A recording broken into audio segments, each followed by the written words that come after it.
All right. Hello, my name is Heather Medina Soceda. I work for the Natural Resources Conservation Service here in Tangent, Oregon. I am the basin team leader for the Central Coast Upper Willamette Basin, and my pronouns are she, her, and aya.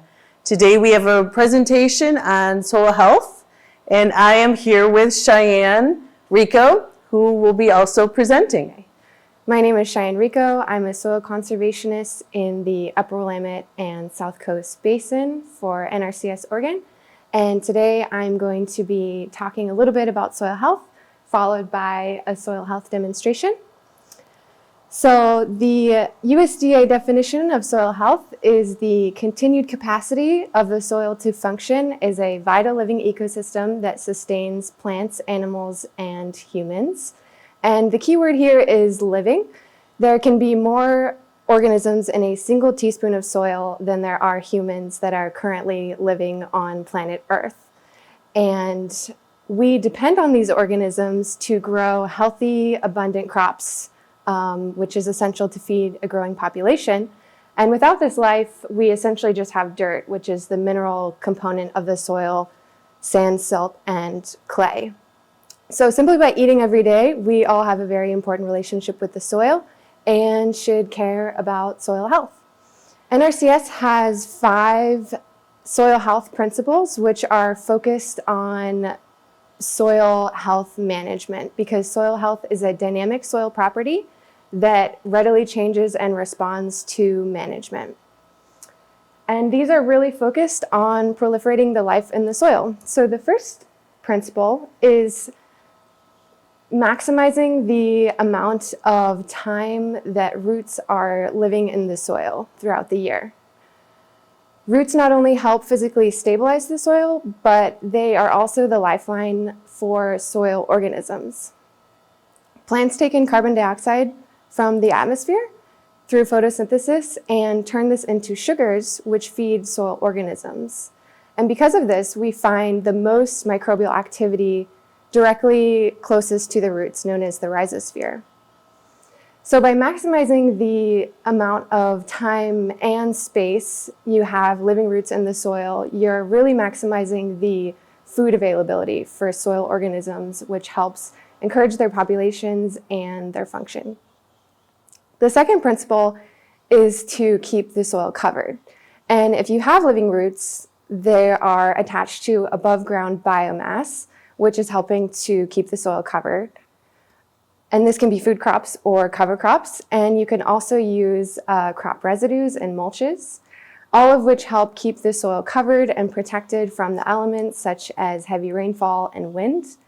But it also serves a very important role of keeping the soil moist and conserving soil moisture, which soil organisms need to function just like we do.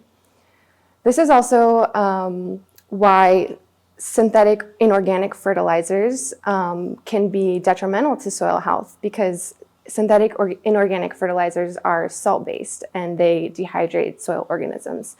So keeping the soil covered helps conserve soil moisture. The third principle is to diversify soil biota by diversifying plants. There are many different types of soil organisms: bacteria, protozoa, nematodes, fungi, arthropods, earthworms, and all of these organisms have different nutritional needs and dietary preferences, and not all root exudates are alike. So by diversifying the plants you have in the soil, you're diversifying the root exudates, diversifying the food source, and this is ensuring that everyone gets fed and you have a diverse array of soil organisms. Because bacteria actually don't release the nutrients that they obtain from breaking down soil organic matter and minerals. They actually need predators to eat the bacteria, which then helps the nutrient cycling. The fourth principle is to minimize disturbance. So if you're following the other 3 soil health principles, you have living roots, you have the soil covered, and a diversity of plants, maybe different crop rotation. By disturbing the soil through tillage, for example, you're really setting all of that back, and you are killing roots, you're breaking up the soil aggregates, destroying soil habitat, and you're also oxidizing carbon and nitrogen that's stored in the soil, which goes into the atmosphere. So minimizing disturbance really helps maintain the integrity of the other soil health principles. And the last one is livestock integration, which is another tool to help maintain the integrity of the soil. So livestock can help with crop residue management, for example, cover crop termination, which helps minimize soil disturbance and facilitate a no-till system. Livestock also help bring in nutrients back into the soil, such as carbon and nitrogen. So we are going to do a soil health demonstration looking at aggregate stability. We have 4 different soils with different management practices, and some have more soil health principles than others. So the first demonstration that we're going to do is with a silty loam that's collected from the same farm. And this farm is organic, and what they like to do is they like to rotate heavy feeding, medium, and low feeding crops, followed with a cover crop. So we have what they considered maybe their lowest productive soil because it's in the low feeder stage. It's already had the high feeding crops, medium feeding crops, and it's ready to be planted to a low feeding crop. And was just recently tilled with a walk-behind rototiller. And then we're going to compare that to another plot that they had that was currently planted with buckwheat cover crop. Okay, so we have our 2 different soils, different management. One thing you'll notice with these soils is the buckwheat cover crop is a little bit darker in color than the low feeding bed that is ready for carrots. And so the buckwheat cover crop soil, having that darker color is an indication that it has a higher amount of organic matter. If you could see this up close, you would also see that the buckwheat cover crop soil also has quite a bit of roots. So we're going to drop this in the water and we're going to see how stable these aggregates are. Aggregate stability is an indicator of soil health.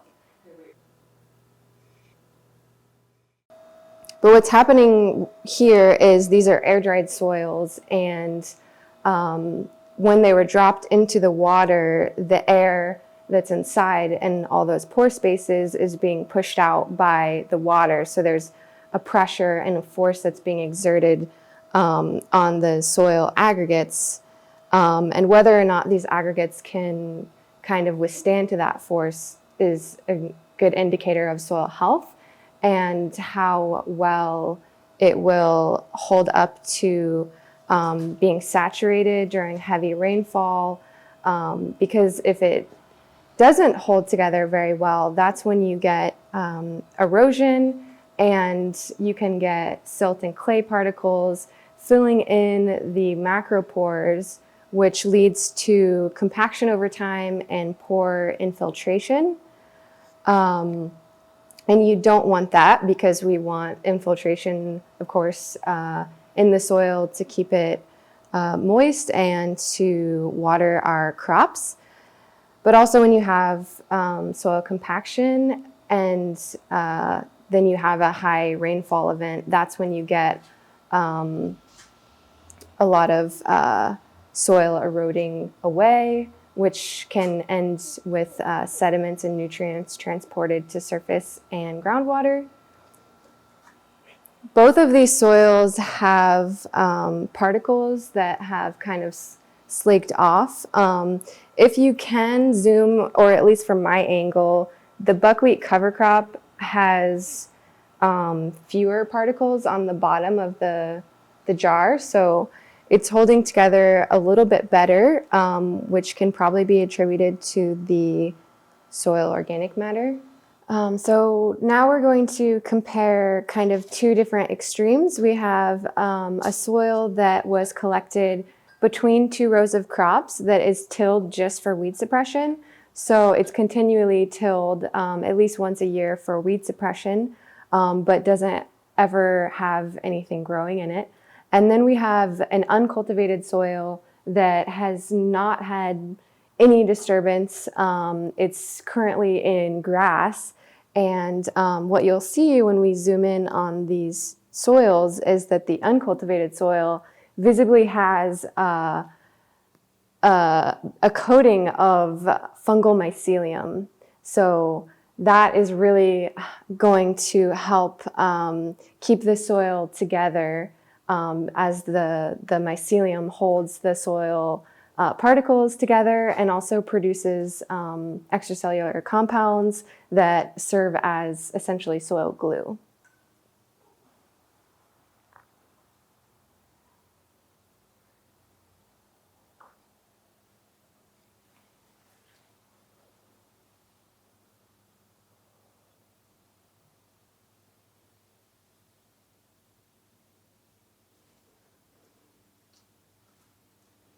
So you can see that the tilled soil is readily and rapidly just disintegrating.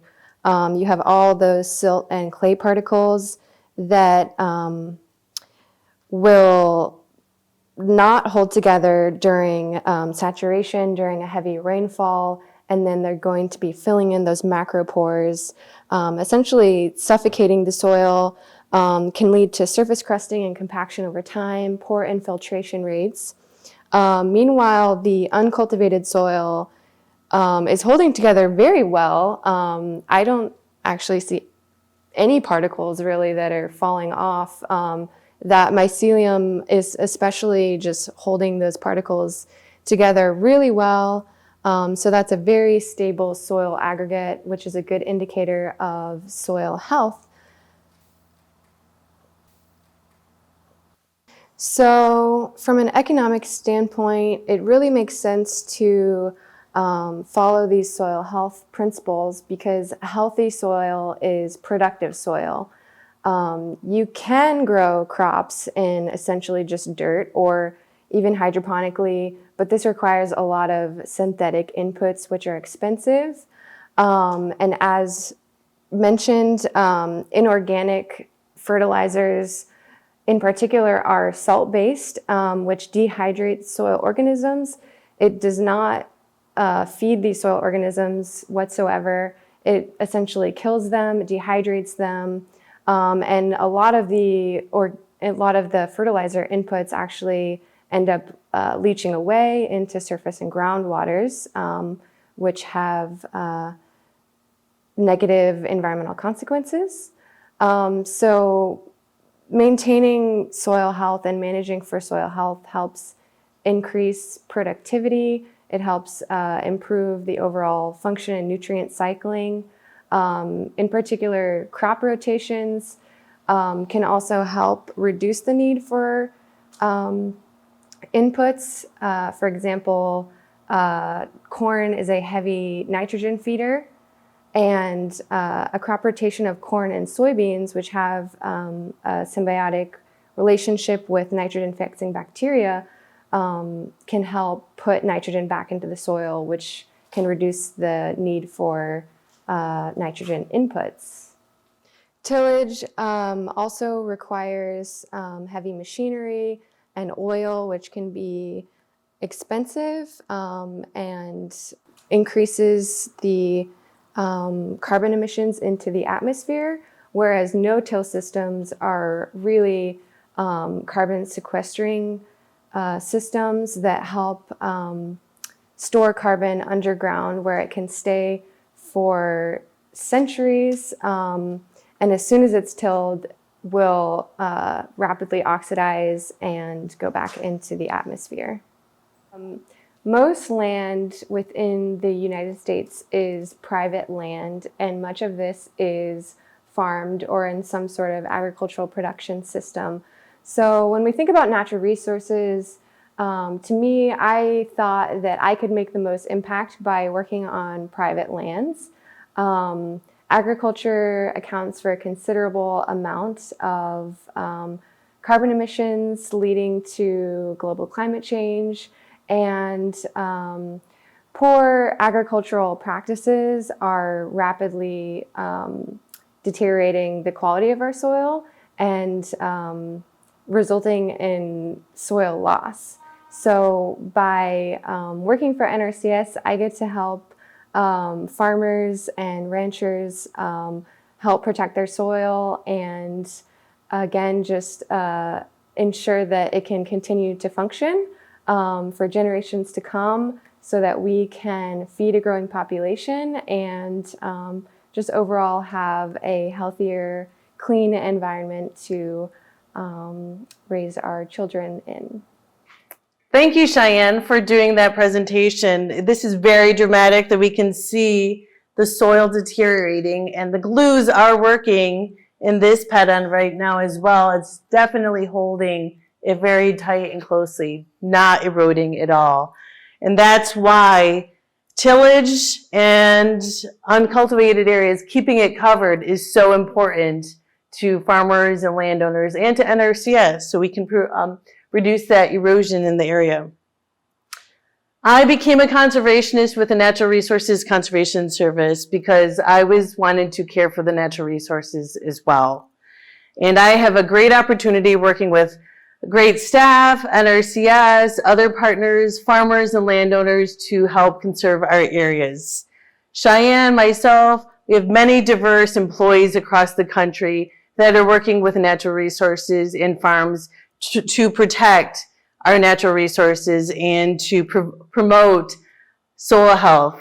And we ask you all if you're interested to join and see what opportunities are available with the Natural Resources Conservation Service so you can learn more about your soils in your area. Thank you.